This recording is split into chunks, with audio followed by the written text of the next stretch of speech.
크리스마스죠. 성탄절이 다가오면 괜히 마음이 들뜨고 설레는 것 같습니다. 저만 그런가요? 거리에도 그렇고 몰에도 가보면 성탄 장식들을 밝은 빛을 이렇게 해놨고, 또 거리에 보면 연인들이 막 굉장히 즐거워 보이고, 그런데 눈에 보이는 게 전부는 아닌 것 같아요. 2000년 전에 이스라엘이라는 지역에 너무나 어둡고 그곳은 암울한 상황이 펼쳐졌습니다. 로마의 지배를 받고 나라를 빼앗기고 또 극심한 고통 가운데 살던 그때에 베들레헴에 한 아기 예수님이 태어나셨습니다. 누가 봐도 그냥 평범한 아기 같았어요. 그런데 그 예수님은 이 세상을 구원할 메시아 구원자였고 어두운 세상의 빛이 되셨습니다. 요한복음 1장 9절의 말씀에 보면 이렇게 기록하고 있습니다. 참 빛이 있었습니다. 그 빛이 세상에 와서 모든 사람을 비추었습니다. 아멘. 우리가 이 시즌이 아름답고 빛나는 것은 화려한 크리스마스의 장식 때문이 아니라 우리에게 빛으로 오신 예수님 때문인 줄 믿습니다. 이 시간 우리 함께 자리에서 일어나서 같이 한번 기도했으면 좋겠는데요. 우리 가운데 빛으로 오셔서 우리에 있는 어둠을, 이 땅의 어둠을 물리치신 주님을 우리가 함께 높이며, 하나님 오늘도 그 빛으로 우리를 비추어 주시고 우리 가운데 하나님의 그 은혜가 사랑이 충만히 가득히 채워지는 이 시간 될 수 있도록 하나님 우리 가운데 함께하여 주시옵소서. 우리 한번 같이 기도하겠습니다. 하나님 감사합니다. 오늘도 우리에게 참된 빛으로 이 땅 가운데 오셔서 어둠을 물리치시고 우리에게 빛을 비춰주시는 그 주님을 우리가 찬양합니다. 하나님의 나라가, 하나님의 주님이 이 땅에 오심으로 이루어지며 하나님 우리에게 그 빛을 비춰주시는 놀라운 사랑이 우리와 함께 하심을 우리가 잊지 않고 그 주님과 함께 우리가 주님과 예배하며 주님 앞에 설 수 있는 오늘 이 시간 되게 하여 주시옵소서. 우리의 빛 되신, 우리의 전부이신, 우리의 소망 되신 주님을 오늘도 예배하며 찬양하길 원하오니 하나님 영광 받으시고 찬양을 받으시옵소서. 주님 감사합니다.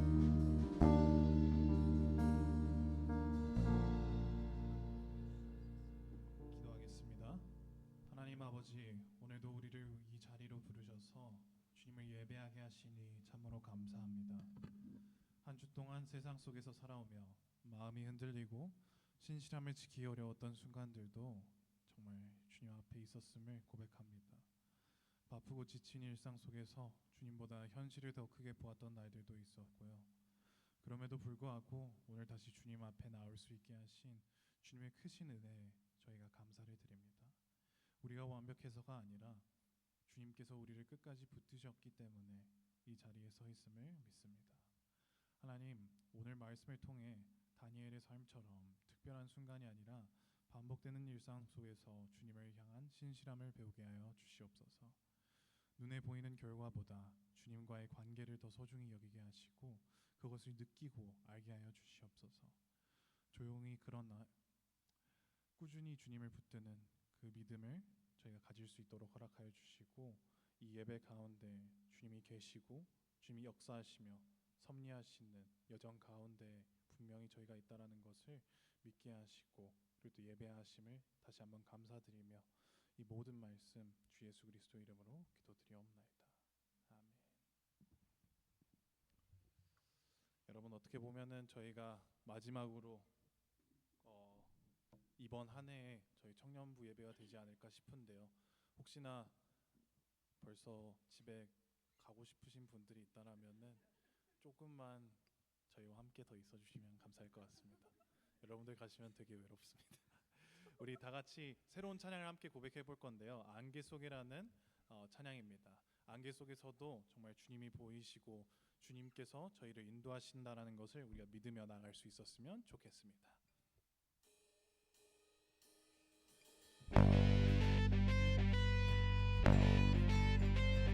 힘찬 박수와 함께 찬양하겠습니다.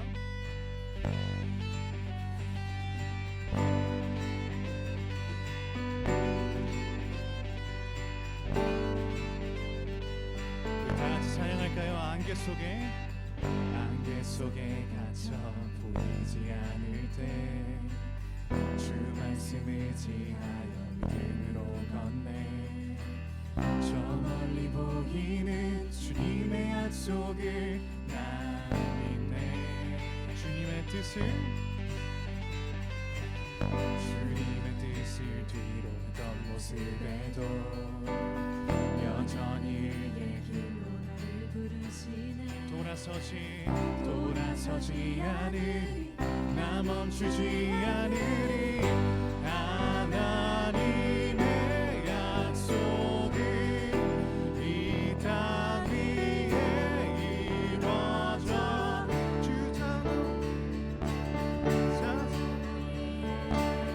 나 선포하리.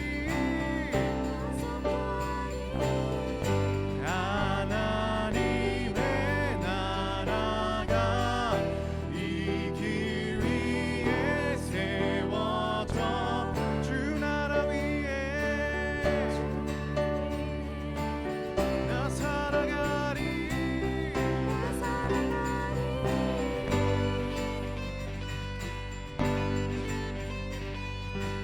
조금 익숙해지셨나요? 처음부터 다시 찬양하도록 하겠습니다. 안개 속에 갇혀 보이지 않을 때 주 말씀 의지하며 믿음으로 걷네. 저 멀리 보이는 주님의 약속을 난 믿네. 주님의 뜻을 뒤로 했던 모습에도 여전히 의의 길로 나를 부르시네. 돌아서지 않으리, 나 멈추지 않으리. 하나님의 약속은 이 땅 위에 이루어져. 주 영광 위에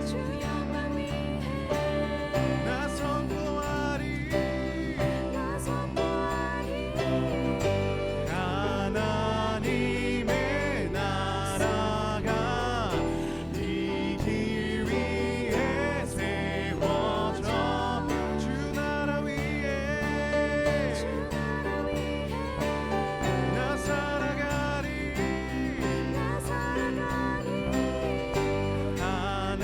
하나님의 약속은 이 땅 위에 이루어져. 주 영광 위에 나 선포하리.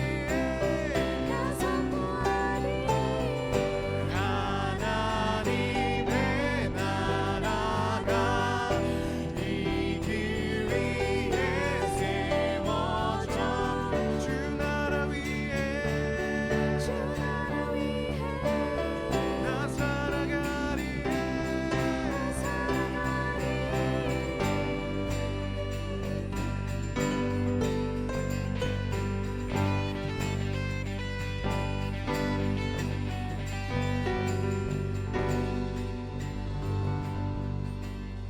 처음이라 많이 익숙하지 않을 수 있는 찬양이었지만 우리 다음 곡은 분명 여러분들이 잘 아시는 찬양이라고 믿습니다. 우리 다 같이 함께 힘찬 목소리로 함께 주님을 찬양해 보도록 합시다.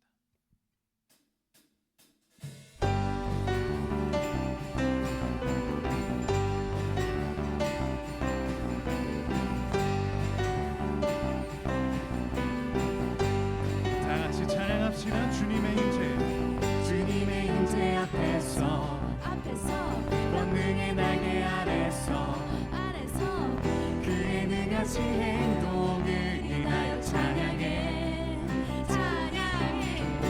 주님의 임재 앞에서 권능의 날개 아래서 그의 능하신 행동을 인하여 찬양해. 주의 나라 주의 권세 찬양 주의 임안에 모든 원수 원수 굴복하네 주의 임재 앞에 주의 나라 주의 권세 찬양 주 임하네 모든 원수 굴복하네 내가 춤을 출때 다윗처럼 춤을 추면서 진심으로 주를 즐거워하라 모든 만물들아 찬양하라 영원히 영원히 다윗처럼 춤을 추면서 전심으로 주를 즐거워하라 모든 만물들아 찬양하라 영원히 영원히 우리 다시 한번 찬양합시다. 주님의 임재 앞에서 주님의 임재 앞에서 권능의 날개 아래서 그의 능하신 행동을 인하여 찬양해 주님의 임재 앞에서 권능의 날개 아래서 그의 능하신 행동을 인하여 찬양해 우리 찬양합시다. 주의 나라 주의 권세 찬양 여러분 믿으십니까? 모든 원수 굴복하네 주의 임재 앞에 주의 나라 주의 권세 찬양 임하네 모든 원수 굴복하네 내가 춤을 출때 다윗처럼 춤을 추면서 전심으로 주를 즐거워하라 모든 만물들아 찬양하라 영원히 영원히 다윗처럼 춤을 추면서 전심으로 주를 즐거워하라 모든 만물들아 찬양하라 영원히 영원히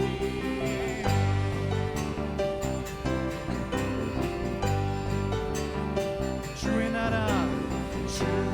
나라 주의 권세 찬양 임하네 모든 원수 굴복하네 주의 임재 앞에 주의 나라 주의 권세 찬양 임하네 모든 원수 굴복하네 내가 춤을 출때 누구처럼 춤을 춥니까?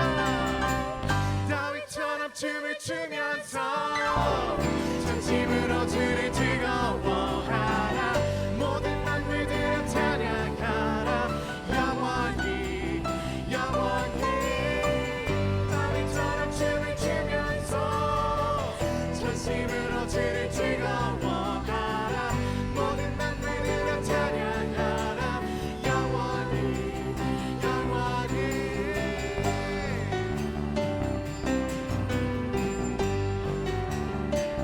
우리 하나님 청년부가 다른 것이 아닌 오직 주님의 임재 앞에서 다윗처럼 춤을 출 수 있는 공동체가 되었으면 좋겠습니다. 할렐루야.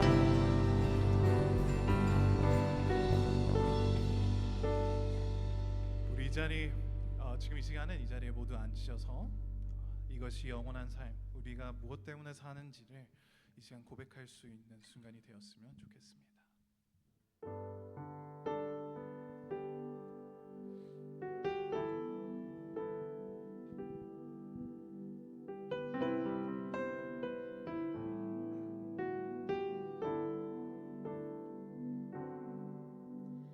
영원한 사귐에 날 초대하시네 주님을 누리며 사는 것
다시 한번 고백해 볼까요? 영원한 사귐에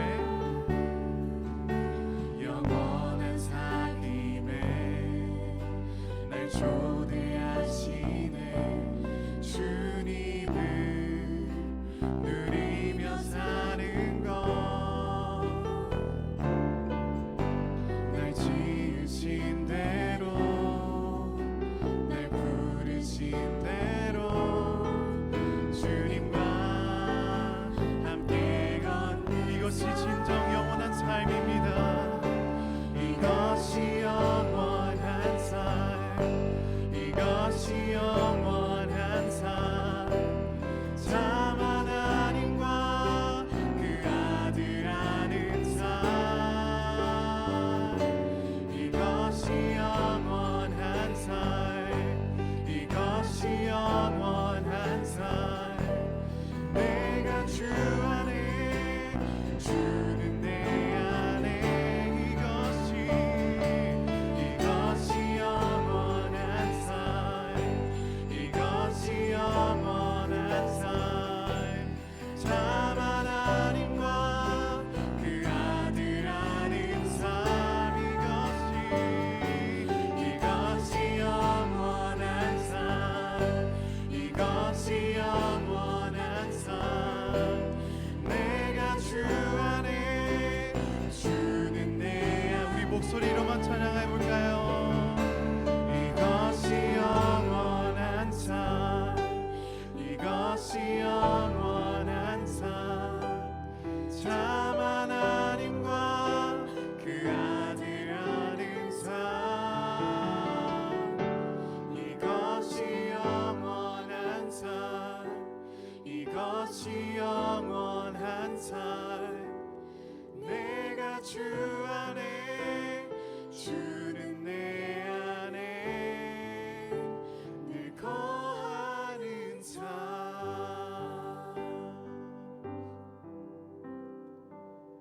우리 모두가 정말 영원한 삶에 초대하시는 그 주님의 발걸음과 그리고 또 초대에 응할 수 있었으면 좋겠습니다.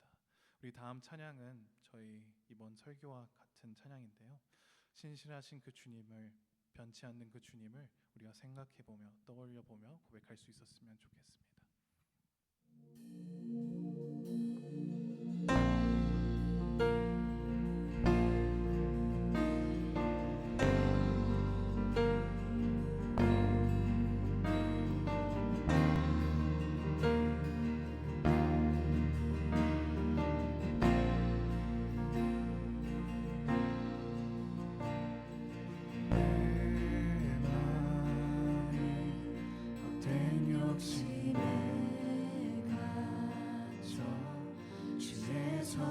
선하신 뜻을 보지 못할 때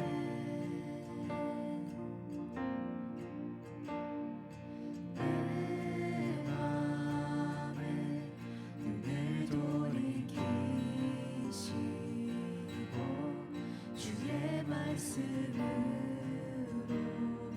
날 인도하소서.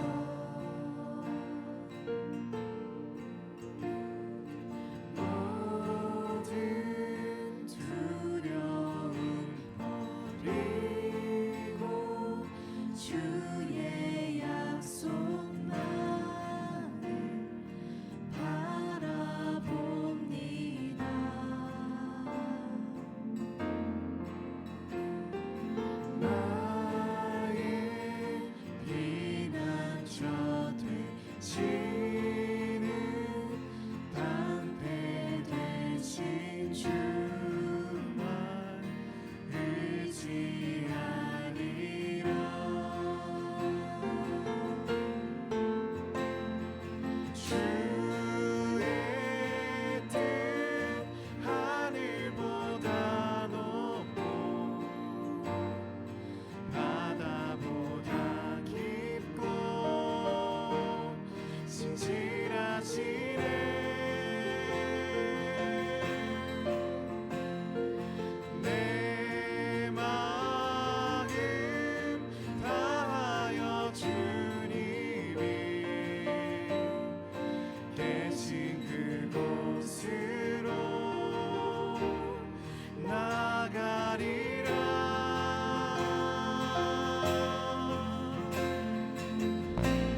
피난처 되시는 주님이십니다. 나의 피난처 되시는 방패 되신 주만 의지하리라.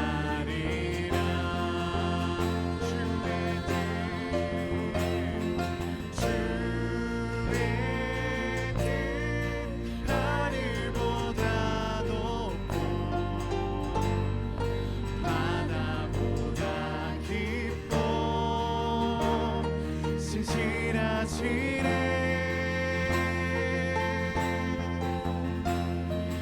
내 마음 다하여 주님이 계신 그곳으로 나가리라.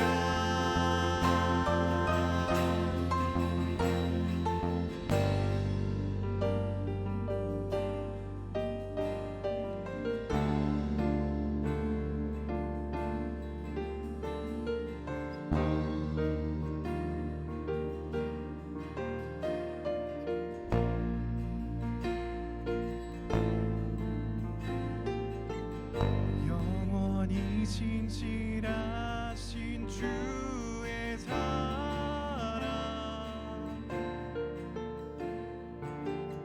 무엇도 끊을 수 없는 사랑. 모든 영광과 찬양 받으소서.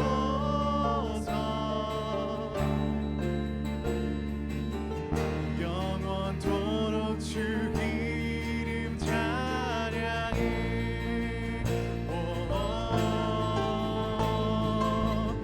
영원히 신실하신 주의 사랑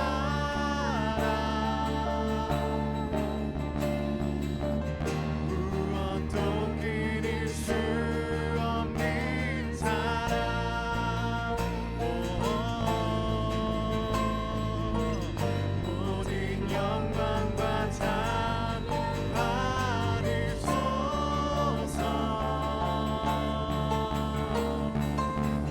영원토록 주 이름 찬양해.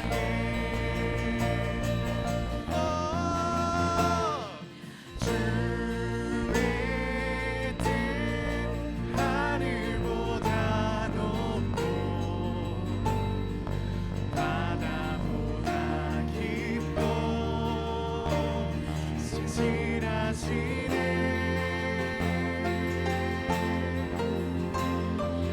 내 마음 다하여 주님이 계신 그곳으로 나가리라.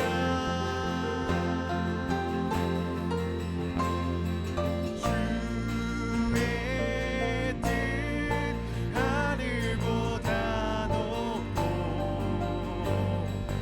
바다보다 깊고 신실하시네.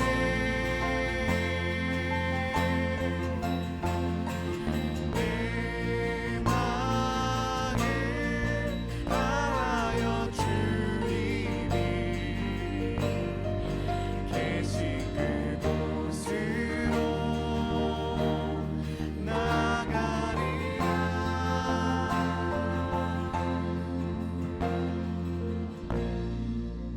우리 이 시간 다 같이 함께 기도하는 시간이 되었으면 좋겠습니다. 영원히 변치 않으실 그 주님을 찬양합니다. 영원히 변치 않으시고 저희의 항상 똑같은 양의 사랑과 똑같은 퀄리티의 사랑을 항상 주시는 그 주님을 영원토록 찬양합니다라고. 정말 이 시간 주님밖에 없습니다. 이 시간 나의 하나님밖에 없으니 하나님이 이 시간 저희를 초대하시고 그리고 또 은혜로 저희를 부르신 그 주님을 저희가 주님을 알기 원하오니 주님께서 그 느낌과 주님을 사랑할 수 있는 마음을 허락하여 달라고 우리 이 시간 다 같이 함께 기도하여 주시옵소서. 기도하는 시간이 되었으면 좋겠습니다. 하나님 감사합니다. 하나님만이 나요.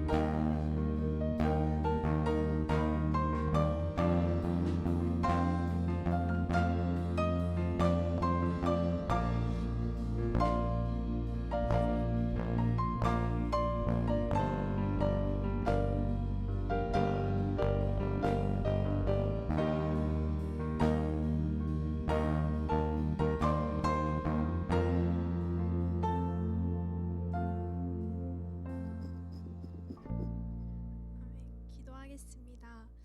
하나님, 오늘도 이 자리에 나와 예배를 드릴 수 있게 해주심에 감사드립니다. 어김없이 추운 날씨 속에서도 따뜻한 햇살을 허락하시고 날마다 저희를 입히시고 먹이시는 하나님의 따뜻한 손길에 감사드립니다. 이번 한 주 동안 세상적인 것들로 마음을 채우며 하나님을 온전히 사랑하지 못했던 시간을 회개합니다. 주님, 주님의 손으로 지으신 주님의 자녀들이 이 시간 오직 하나님만을 찬양하고 예배하기 위해 나왔습니다.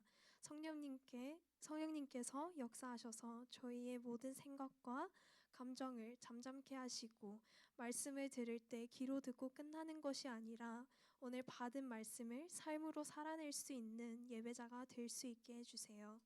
오늘 참석하지 못한 청년들에게도 육체적인 쉼을 허락해 주시고 각자의 자리에서 예수님의 말씀을 통해 다시 일어날 수 있도록 은혜를 부어주세요. 한 달도 채 남지 않은 2025년을 잘 마무리하게 하시고 소중한 인연들과 연말을 보낼 때 저희의 영혼이 예수님의 탄생을 기뻐하며 감사로 가득한 시간을 보내게 해주세요. 말씀을 전해주실 오혜영 목사님께 힘과 지혜를 더해주시고 저희를 사랑으로 섬겨주시는 이재란 사모님과 간사님 또 집사님들을 보내주심에 감사드립니다. 한 분 한 분 하나님의 사랑으로 더욱 채워주셔서 그 어느 부분에도 부족함 없이 살아가실 수 있도록 축복해 주세요. 지금 배우고 있는 다니엘처럼 저희 모두가 모든 상황에서 무릎을 꿇고 기도로 나아가게 하시고 매일의 삶을 저희 힘이 아니라 주님의 은혜와 도우심으로 살아간다는 것을 잊지 않게 해주세요. 이 시간 오직 하나님만 영광 받으시길 소원하며 이 모든 것을 예수님의 이름으로 기도드립니다.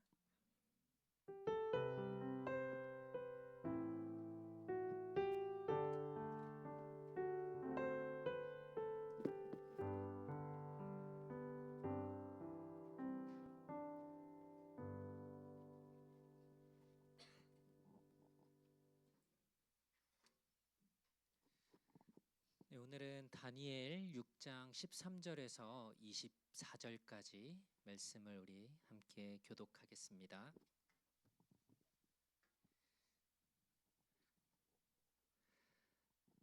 그들이 왕에게 말했습니다. 왕이여, 사로잡혀온 유다 사람 다니엘이 왕과 왕께서 도장을 찍은 명령을 지키지 않고 지금도 하루 3번씩 하나님께 기도하고 있습니다.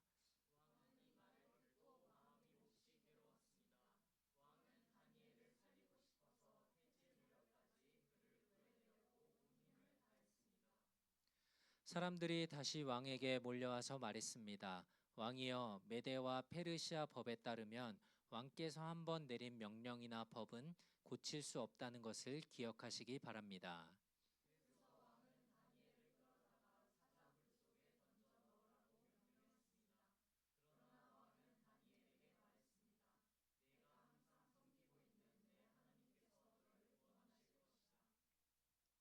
그러고 나서 돌을 굴려다가 사자굴 입구를 막고 왕과 귀족들의 도장을 찍었습니다.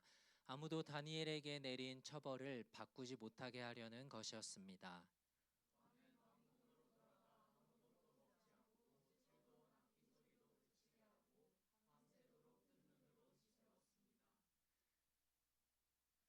날이 새자마자 왕은 서둘러 사자굴로 달려갔습니다.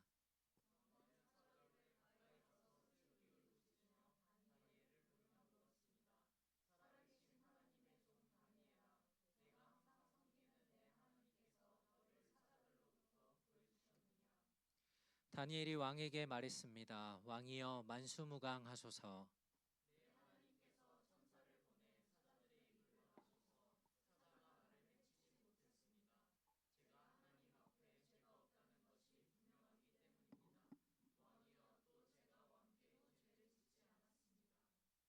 왕은 매우 기뻐하며 다니엘을 사자굴에서 건져 올리라고 명령했습니다.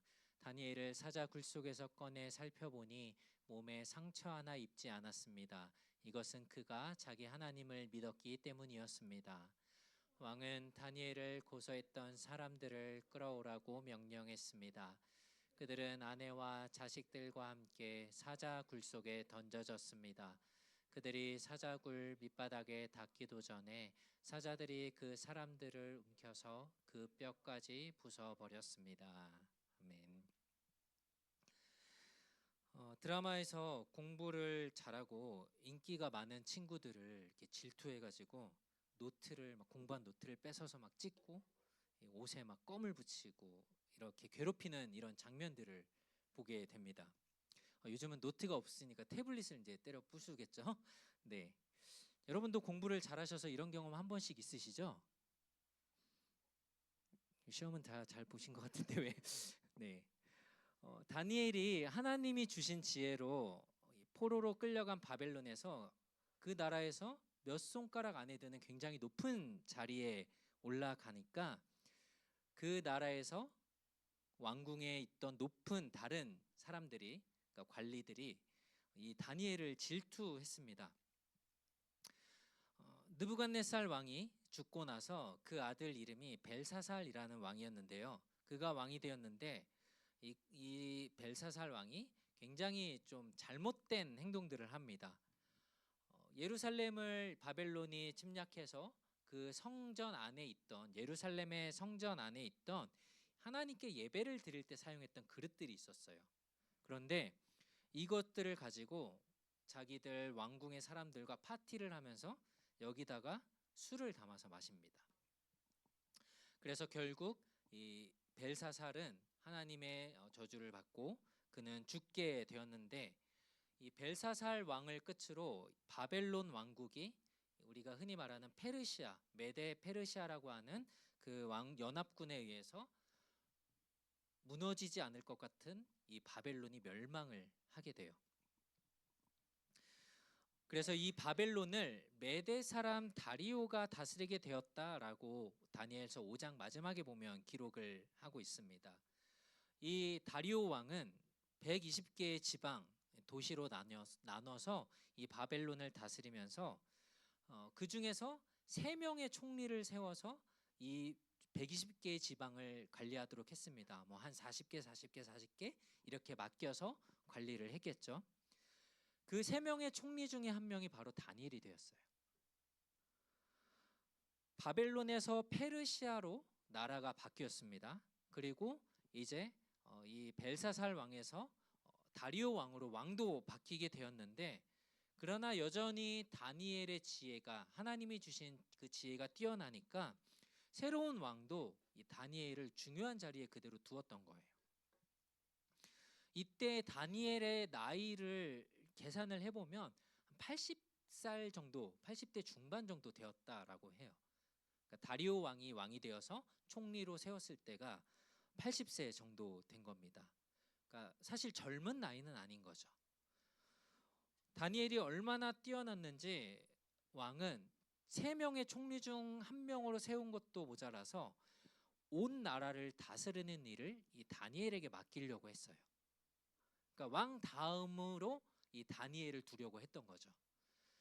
그랬더니 이 다른 왕궁에 있던 이 높은 사람들, 뭐 총리, 지방 장관들이 이 다니엘을 질투하기 시작한 겁니다. 그래서 다니엘이 뭘 잘못하나 이렇게 꼬투리를 잡으려고 왕에게 고발하려고 했는데, 성경의 말씀에 보면 어떠한 실수나 잘못도 하지 않았다라고 기록을 해요. 어떻게 그럴 수 있었느냐? 그 이유를 보니까 다니엘이 충성스러웠다. 영어 성경에는 faithful이라고 표현을 하고 있어요.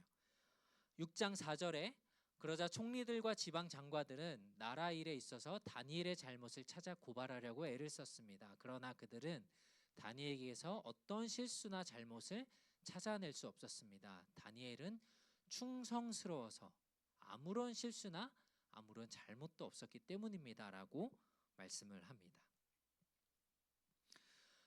그러니까 어떤 왕이 맡긴 일에 있어서 잘못을 저지르고 자기의 이익을 위해서 일을 하거나 전혀 이런 것들이 없었다라는 거죠. 그래서 이 다니엘을 고발하려고 했던 사람들이 일적인 부분, 행정적인 부분에서는 전혀 흠이 없으니까 다른 방법을 찾아낸 거예요. 그게 뭐냐면 다니엘의 신앙을 건드리려고 했던 거죠. 그래서 왕에게 이렇게 제안을 해요. 다리오 왕에게 한 달 동안 왕이 아닌 다른 신들이나 아니면 다른 사람에게 기도하는 사람을 사자굴에 던져 넣도록 왕이 그렇게 명령을 내려 주십시오라고 요청을 해요. 다니엘이 하나님을 섬기는 사람인지 알았기 때문에 이들은 이것을 공격하려고 했던 거죠. 왕은 들어보니까 이 모든 사람들이 나만 예배하고 나한테만 엎드리는 거, 나한테만 바라는 거 괜찮은데? 그리고서 이 제안에 받아들이고 도장을 찍어요.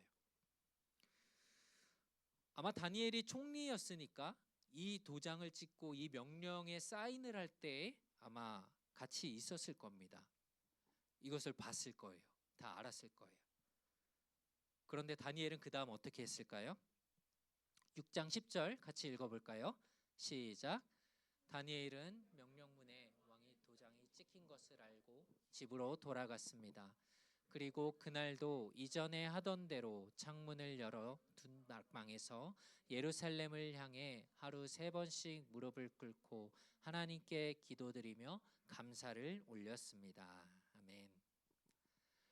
이전에 하던 대로 다니엘은 하나님께 기도를 드렸어요. 다니엘이 이럴 수도 있었겠죠. 왕이 한 달 동안만 그렇게 했으니까 그래, 한 달만 내가 참고 기도하지 말자. 그리고 목숨은 구해야지 라고 할 수도 있었겠죠. 한 달 기도 안 하면 큰일 나나요? 한 달 기도 안 해보셨잖아요, 여러분. 그죠? 한 달 동안 기도해도 아무 일도 안 일어나요. 그죠? 다니엘도 그럴 수 있었을 거예요. 그래, 내가 기도하면 죽인다는데, 사자굴에 던진다는데 한 달만 내가 그냥 모른 척 해보지 할 수 있었겠죠. 그런데 다니엘의 신실함, 변함없는 하나님에 대한 믿음은 그걸 허용할 수가 없었습니다. 하나님과의 이 신실한 관계, 하나님을 섬기며 하나님께만 기도하고 하나님만 예배하려는 이 다니엘의 믿음을 외부에서 어떠한 것들이 공격하고 위협해도 그것을 꺾을 수가 없었어요. 그래서 다니엘이 돌아와서 원래 하던 대로 하루에 3번씩 기도를 하니까 이 다니엘을 고발하려고 했던 사람들이 당연히 지켜보고 있었겠죠. 다니엘이 하나하나 이걸 본 겁니다. 그리고 바로 왕을 찾아가서 고발을 해요. 왕이 이런 명령을 내렸는데 다니엘, 저 총리란 사람이 왕의 명령을 어겼습니다. 유다에서 포로로 잡혀온 이 사람이 명령을 지키지 않았다고 고발을 해요. 그 사람들의 표현을 보면 지금 자기 나라 사람도 아닌 것이 이 높은 자리에 있는 게 굉장히 불편한 거예요. 짜증나는 거예요. 그러니까 그래서 고발을 하는 거죠. 그래서 포로로 잡혀온 저 유다 사람이란 표현을 쓰는 겁니다. 왕이 이렇게 고발을 하니까 이 얘기를 듣고 왕의 마음이 괴로워졌다라고 성경은 말씀을 해요. 14절에 왕은 이 말을 듣고 마음이 몹시 괴로웠습니다. 그러니까 왕 다음에 이 나라의 모든 걸 맡길 사람으로 다니엘을 이렇게 찍어놨는데 이런 잘못을 저지른 거예요. 그래서 왕이 다니엘을 살리고 싶어서 엄청나게 온 힘을 다해서 이 방법들을 생각해 냈다라는 거예요. 아마도 왕은 이 사람들이 이렇게 다니엘을 위험에 빠뜨리려고 함정을 파놓고 고발한 것을 아마 깨달았던 것 같아요. 그리고 이 자신이 이렇게 명령을 도장을 찍어서 절대 변할 수 없게 한 이것에 대해서 괴로웠을 겁니다. 그리고 다니엘을 얼마나 중요하게 여기고 생각했는지 지금 그를 구해내려고 이 방법 저 방법을 다 찾아다녔던 거예요. 왕이에요. 왕의 입장에서 생각해 보면 자기 밑에 있는 사람 한 명 구하려고 왕이 이렇게 괴로워하면서 이 방법 저 방법 막 구해 다닐 필요가 사실은 없어요. 예? 그래, 필요 없으면 다른 사람 데려다 놓으면 되지. 충분히 그럴 수 있죠. 그런데 다리오 왕이 다니엘을 귀중하게 여겼던 겁니다. 어떤 걸 보여주냐면요. 신실한 사람들을 하나님을 믿지 않는 사람들이 어떻게 대하는지를 이 다리오 왕을 통해서 우리가 볼 수 있는 거예요. 여러분들이 하나님께 신실한 믿음과 삶으로 살아간다면 여러분들이 믿지 않는 사람 세상에서 이런 모습들, 이런 대접이라고 하면 좀 그렇지만 이런 인정을 받을 수 있다라는 거예요. 하지만 이 관리들이 왕에게 다시 한번 얘기해요. 혹시나 이 다니엘을 사자굴에 안 던져 넣을까봐 왕이 한번 내린 명령은 절대 바꿀 수 없습니다. 아시죠? 라고 계속 옆에서 부추기는 거예요. 그래서 결국 왕은 어쩔 수 없이 다니엘을 끌어다 사자굴에 넣으라고 명령을 해요. 그때 왕이 다니엘에게 이렇게 이야기를 합니다. 한번 같이 읽어볼까요? 시작. 그러나 왕은 다니엘에게 말했습니다. 내가 항상 섬기고 있는 내 하나님께서 너를 구원하실 것이다. 아멘. 다리오 왕도 하나님을 믿지 않는 사람이에요. 그러나 다니엘이 믿는 하나님, 다니엘이 얼마나 신실했는지 이렇게 말할 정도였어요. 네가 항상 섬기고 믿는 하나님이 너를 구원하실 거야. 그 하나님은 그렇게 하실 거야. 물론 이제 이 왕이 다니엘이 죽지 않기를 바라는 마음에 이런 뭐 표현을 썼을 수도 있겠지만 어쨌든 다니엘의 나이가 몇 살이라 그랬죠? 80세예요. 80대든 여러분들 같이 젊은 20대든 사자를 이길 수 있어요? 사자랑 싸워서 이겨보신 분이면 여기 없겠죠? 자, 하나님의 도우심이 아니면 살 수 없는 일이라는 것을 누구도 알 수 있어요. 왕이 이제 다니엘을 사자굴에 놓고 문을 이제 열지 못하도록 그 문에 이제 실을 한 거예요. 그러고서 도장을 찍습니다. 이걸 누구도 열어보지 못하게 왕의 명령을 바꿀 수 없도록 그렇게 조치를 했어요. 우리는 이런 생각을 할 수 있죠. 아니 하나님을 이렇게 잘 믿고 하던 대로 기도했는데 신실하게 살았는데 왜 이런 일을 당하는 걸까 도대체? 우리가 신앙생활하면서 이해가 안 되는 종종 답답해하는 부분이 이런 거죠.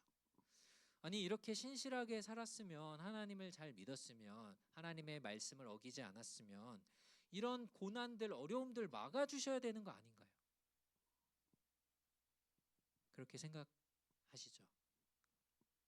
그런데 우리 잘 기억했으면 좋겠어요. 믿음은요, 이런 신실함은요, 다니엘을 높은 자리에 총리의 자리에 오르게 할 수도 있지만요, 동시에 사자굴로 이끌 수도 있다라는 거예요. 그리고 이 과정을 통해서 하나님은 하나님의 그 자신을 나타내시고 하나님의 능력을 나타내 보이십니다. 예수님께서도 십자가에 죽으셨죠. 그리고 무덤에 묻히셨어요. 돌로 그 무덤 입구를 막았습니다. 경비병들을 세워서 돌무덤을 지키게 했어요. 그런데 어떻게 됐죠?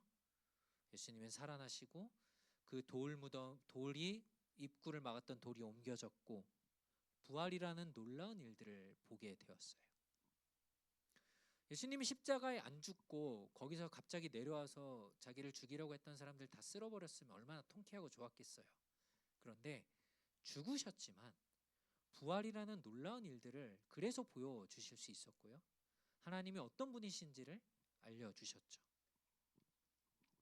다니엘이 결국 사자굴에 갇혔고요. 하룻밤을 보내게 돼요. 하룻밤을 보냈다고 막 사자하고 알콩달콩 스윗하게 막 이렇게 보내진 않았겠죠. 아마 굉장히 두려웠을 겁니다. 왕도 걱정이 됐어요. 밤새 근심을 하고 이제 뭐 이 당시에 그 이방의 문화들이 밤마다 뭐 파티를 즐기고 술을 마시고 하는데 왕이 하도 걱정이 되니까 음악 다 꺼, 야, 시끄러, 조용히 좀 해 이러면서 아무것도 하지 않고 밤을 보냈어요. 그리고 해가 뜨자마자 사자굴로 달려갑니다. 그리고 다니엘이 괜찮은지 이름을 부르면서 이렇게 물었습니다. 살아계신 하나님의 종 다니엘아, 내가 항상 섬기는 내 하나님께서 너를 사자들로부터 구해 주셨느냐? 이 장면을 보면서 마치 어떤 영화나 드라마에서 이 클라이막스를 보는 것처럼 막 그런 상상이 됐어요. 다니엘 너 살아있니? 이러면 소리를 지르는데 적막감이 흘러요. 그러다가 갑자기 다니엘이 왕이여 만수무강하십시오 소리를 지르는 겁니다. 갑자기 다니엘의 목소리가 들려오는 거예요. 거의 죽었을 거라고 생각할 수밖에 없었던 그때에 하나님이 놀라운 일을 행하셨죠. 22절 볼까요? 내 하나님께서 천사를 보내 사자들의 입을 막으셔서 사자가 나를 해치지 못했습니다. 제가 하나님 앞에 죄가 없다는 것이 분명하기 때문입니다. 왕이여 또 제가 왕께도 죄를 짓지 않았습니다 라고 다니엘이 그 굴 속에서 소리쳤던 거예요. 강아지나 고양이 키우시는 분들은 아마 다 한 번씩 해봤을 거예요.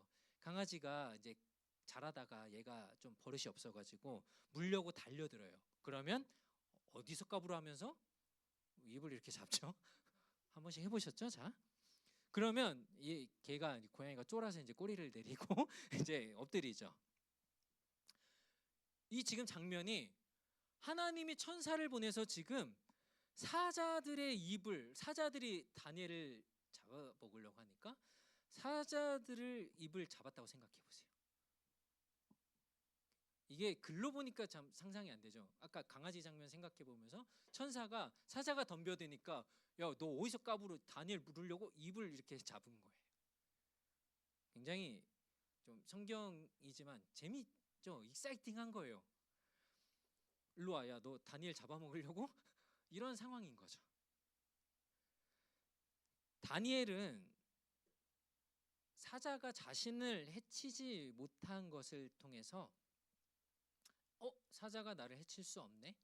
이걸 보고 하나님 앞에 내가 기도한 것, 내 습관대로 하나님을 섬기며 하나님께 기도한 이것이 죄가 아니라는 것을 증명하는 것이다 라고 왕에게 말한 거예요. 나는 아무 잘못을 한 게 없습니다. 죄를 지은 게 없습니다.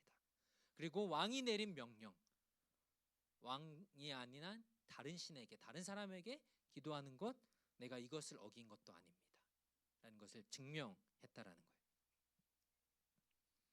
다리오 왕도 거의 살아나는 게 불가능한 이 상황에서 만약 진짜 다니엘이 80살 된 이 다니엘이 살아났다면 다니엘 그가 힘이 있는 게 아니라 그의 고백처럼 그 다니엘이 믿는 하나님께서 도우셨다고 확신을 하게 된 거죠. 왕이 다니엘의 목소리를 듣고 당장 다니엘을 끌어내라고 명령을 해요. 그래서 다니엘을 사자굴에서 바로 끌어냅니다. 꺼내서 보니까 살펴보니 몸에 상처가 하나도 없었어요. 그렇죠? 사자가 만약에 잠깐 스치기라도 했으면 그죠? 상상하기도 싫지만 뭐 옷, 피부 다 찢어졌을 겁니다. 그렇죠? 근데 옷에 몸에 상처 하나 없었대요. 어디서 많이 본 장면 같지 않아요? 지난 시간에 우리가 새 친구가 뜨거운 불구덩이에서 나왔을 때 머리털, 옷 하나도 타지 않았다라는 말씀과 똑같죠. 그리고 왕은 이렇게 말하죠. 하나님을 믿었기 때문에 그가 이렇게 되었다. 지난주 우리가 이 새 친구의 이야기에서도 말씀드렸지만 그렇다고 이 하나님을 믿으면 무조건 안 죽고 무조건 안 다치고 무조건 다 안전하다. 이게 공식은 아니에요. 그렇죠? 하나님은 자신의 능력, 하나님이 이 세상의 주인, 주권자이심을 드러내기 위해서 이런 상황 가운데 생명을 구원하시기도 하지만 그러나 때로는 희생과 죽음을 통해서 하나님의 영광을 나타내시기도 해요. 그러니까 하나님을 믿었으니까 무조건 안 죽고 다 살아나. 그렇진 않다라는 거예요. 초대교회 이야기 스토리 중에서 신약의 스데반이라는 집사가 자신을 잡아 죽이려는 이 유대인들 앞에서 담대히 복음을 전해요. 예수 그리스도가 구원자 왕이시다라는 복음을 전합니다. 그래서 결국 돌에 맞아 죽어요. 그 사건 때문에 예루살렘에 모여있던 교회 성도들이 이 사람들이 두려워서 스데반이 죽은 것 때문에 무서워서 흩어집니다. 여러 지역으로 막 도망쳐요. 그런데 그렇게 흩어진 사람들을 통해서 그 지역에 그리스도의 복음이 전해졌고 그 지역이 하나님의 이름을 높이는 계기가 되었어요. 다리오 왕도 이 사건을 계기로 온 나라에 명령을 내립니다. 26절 말씀을 같이 한번 읽겠습니다. 시작.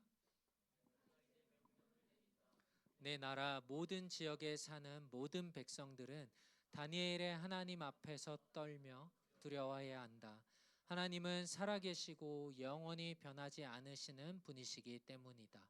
그 나라는 멸망하지 않으며 하나님의 다스림은 끝없이 계속될 것이다. 아멘. 이 사건을 통해 이방 나라 다리오 왕, 페르시아의 다리오 왕을 통해서 하나님이 어떤 분이신지를 드러나게 하십니다. 선포하게 하십니다. 하나님을 신실하게 따르는 삶은 어려움을 가져올 수 있어요.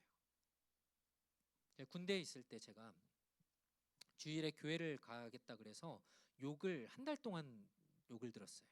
괴롭힘 당하고 술을 마시라고 주고 담배를 피라고 할 때 저는 안 하겠다, 신앙의 양심으로 전 못합니다 했다가 뒤지게 맞았죠. 그런 일들이 우리에게 분명히 있을 수 있어요.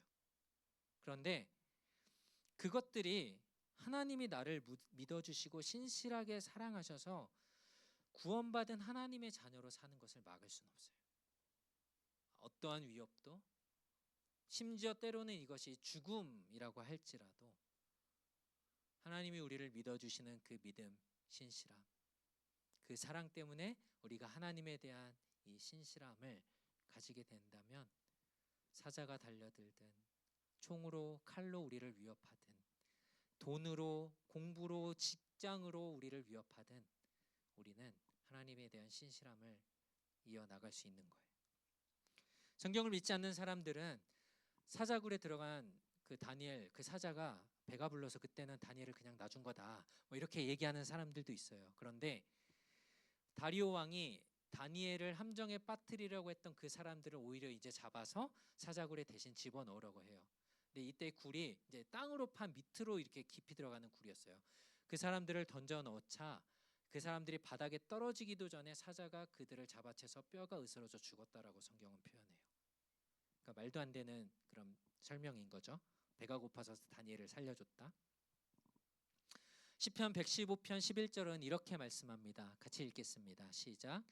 너희 여호와를 경외하는 사람들아, 여호와를 의지하라. 그분이 너희의 도움이시요 방패이시다. 아멘. 오늘 우리가 찬양에서도 이 고백을 했지만 하나님을 경외하는 자에게 하나님은 의지할 힘이 되시고 도움이 되고 방패가 되십니다. 그리고 우리가 어려움을 겪을 때에, 고난 가운데 있을 때에 그 일을 통해서 하나님은 하나님이 어떤 분이신지를 드러내실 것입니다. 다니엘은 자신의 어려움을 피하는 것보다 그것을 피하지 않고 삶으로 하나님을 경외하는 것으로 증명해 보였습니다. 자신을 시기하고 위험에 빠뜨리는 사람들이 있음에도 하나님은 그의 공의로우심으로 다니엘에게, 그를 믿는 자들에게 평안함을 주시는 분이심을 우리가 기억하길 원합니다. 오늘 말씀을 좀 이렇게 요약하며 같이 기도했으면 좋겠습니다. 하나님은 어떠한 우리가 상황 가운데 있을지라도 우리에게 있어야 될 것은 바로 신실함입니다. 우리가 주 앞에 이 신실함을 가지고 나아갈 때 우리는 하나님의 영광과 하나님의 하나님 되심을 우리를 통해서 하나님은 나타내 보이실 것입니다. 여러분 가운데 혹시 고난을 당하고 어려움 가운데 있다라면 하나님이 여러분들을 통해서 지금 일하시고 계시는 거예요. 그 믿음이, 신실함이 한 단계 더 성장해 나갈 기회입니다.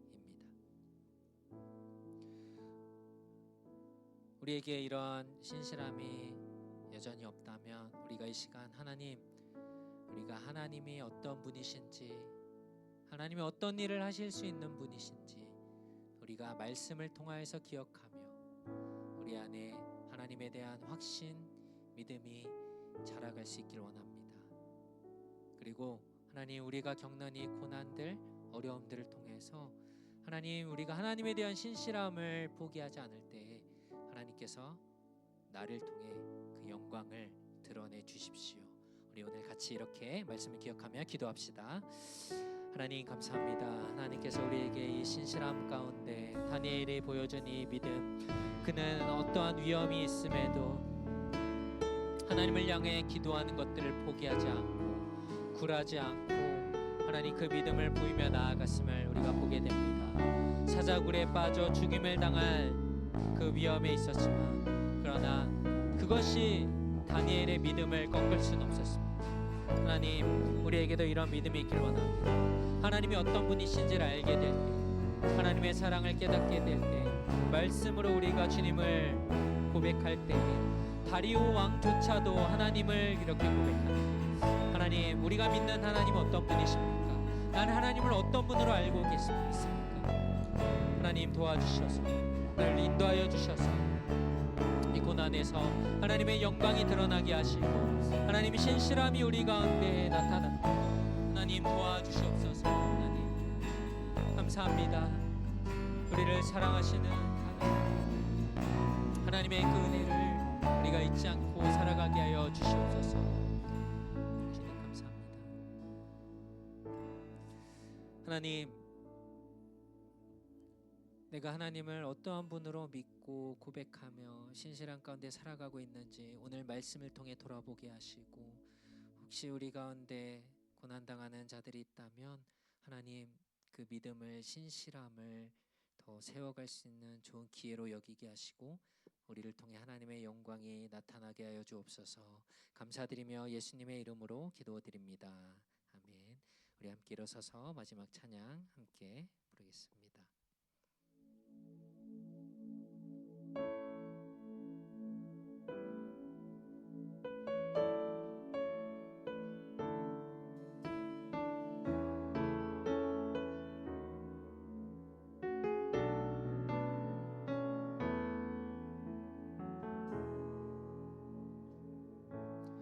아무런 자격도 없는 나를 위해,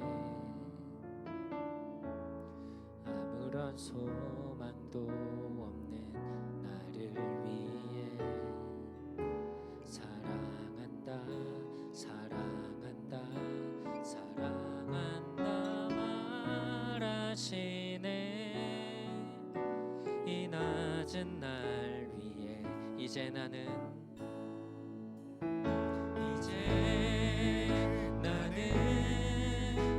옛사람 아니요 사망에서 건지신 주의 자녀이니 그 한없는 주의 사랑 안에 기쁨으로 걸어가겠네. 이제 나는 옛사람 아니요 이제 나는 옛사람 아니요 사망에서 건지신 주의 자녀이니 그 한없는 주의 사랑 안에 기쁨으로 걸어가겠네.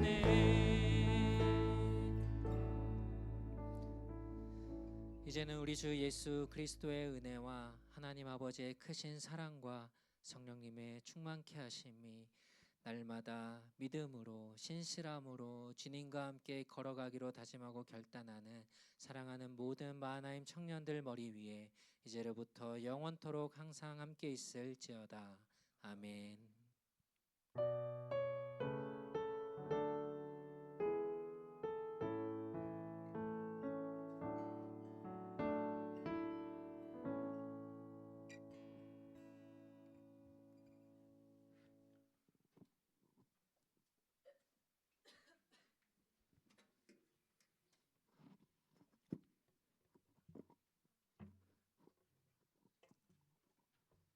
네, 저희 마하나임 청년부 예배 오신 여러분들을 진심으로 환영합니다. 네, 저희 청년부 이제 예배를 위한 기도 모임이 예배 전 6시 30분에 1층 잠옷실에서 준비되어 있습니다. 시간 되시는 분들은 다 같이 참여하셔서 이 예배를 위해서 기도해 주시고 같이 준비해 주셨으면 좋겠습니다. 그리고 저희 수요일에 또 이제 중보기도 네, 저희 중보기도 원래 있지만 이번 주부터 없다고 합니다. 그래서 이제 그냥 수요 예배 참여해 주시고 기도하시고 가시면 되겠습니다. 그리고 저희가 크리스마스 발표 연습으로 이제 12월 동안은 셀 모임이 없습니다. 그리고 이제 20일 주일에 식사 후 연습이 진행되니까 조심해 주세요. 그리고 그리고 크리스마스 파티 준비돼 있습니다. 연말 행사로 크리스마스 파티 준비돼 있는데요. 저희 파티 때 저희 VIP를 초대할 수가 있습니다. 그래서 이제 저희 지금 이제 초대장을 나눠 드릴 텐데요. 그 초대장에 이제 자신이 교회로 초대하고 싶었던 사람들, 이제 교회로 데리고 오고 싶었던 사람들 이름을 적으시고 이제 같이 초대해 주셔서 이번 크리스마스 때 같이 저희 참여해 주셨으면 좋겠습니다. 그래서 지금 초대장을 나눠드리고 있으니까 이제 거기다가 VIP 이름 작성하시고 초대해 주시면 좋겠습니다. 그리고 이제 파티 때 저희 퍼틀락으로 이제 음식 진행되고 있습니다. 그래서 같이 음식 준비하고 있고요. 그리고 저희 그 구글 폼으로 신청서를 받고 있습니다. 파티 신청서를 받고 있어요. 그래서 지금 이제 인원 체크나 여러 가지 또 준비를 해야 될 게 있어서 음식을 뭘 가져올지 아직 안 정하셨어도 이제 신청서 먼저 작성을 해주시는 게 좋을 것 같습니다. 그래야지 저희도 이제 테이블이나 뭐 자리 같은 것들 세팅할 인원수를 확인할 수가 있으니까 참여 많이 신청해 주셔서 인원수 체크할 때 도움 주시면 좋을 것 같습니다. 그리고 저희 또 이제 선물 교환 진행됩니다. 와이드 엘리펀트로 이제 저희 선물 교환이 진행되는데요. 그래서 한 25불 정도의 선물로 준비해 주시면 되는데 뭐 현금이나 기프트 카드는 안 됩니다. 무조건 그냥 선물로 준비를 해주시면 좋겠습니다. 그리고 이후에 이제 12월 31일 7시에 저희 송곡 영신 예배가 진행됩니다. 이제 새해를 맞이해서 이제 2025년을 보내고 신년을 맞이하는 예배를 드리게 될 텐데요. 저희 저녁 식사가 5시 반에 준비되어 있습니다. 그래서 이제 식사하시고 같이 예배 드리는 자리로 나아갔으면 좋겠습니다. 그리고 저희 이제 새해 맞이해서 이제 만두빚기를 진행하는데요. 저희 장소가 조금 변경이 됐습니다. 그래서 원래는 규호 집사님 댁에서 하기로 했었는데 이제 장소가 변경돼서 오이용 목사님 댁에서 진행이 되기로 했습니다. 그래서 이제 그래서 이제 신년 때 있으신 분들은 많이 참여해 주셔서 같이 만두 빚고 또 윷놀이도 진행되니까요. 같이 참석해 주시면 좋겠습니다. 이제 시간은 오전 11시에 저희 진행이 되고요. 이제 회비 5불이 있습니다. 이 5불은 이제 윷놀이를 위한 회비이기 때문에 같이 참여해 주시면 좋겠습니다. 다음 대표 기도는 채원셀에서 준비해 주시면 되겠습니다.